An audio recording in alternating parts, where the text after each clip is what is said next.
तनख्वाहदार तबके को बड़ा रिलीफ मिल गया। 3 लाख आमदन पर 0 टैक्स। जी हाँ, ये रिलीफ दिया गया है भारतीय हुकूमत की जानिब से अपनी आवाम को। भारत में बजट 2024 में नौकरी पेशा तबके को टैक्स की मद में बड़ी छूट दी गई है। मोदी ने अपनी नई हुकूमत के आते ही तनख्वाहदार तबके को खुशखबरी सुनाई है। 3 लाख रुपए तक की आमदनी पर 0 टैक्स, 3 से ज्यादा और 7 लाख रुपए की आमदनी पर 5%, 7 से 10 लाख रुपए की आमदनी पर 10%, 10 से 12 लाख रुपए पर 15% और 12 से 15 लाख रुपए सालाना आमदनी पर 20% टैक्स आयद किया जाएगा।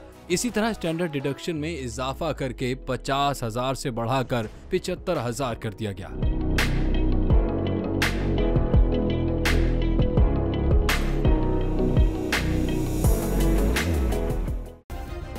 सब्सक्राइब करें और बेल दबाएं ताकि कोई खबर रह न जाए।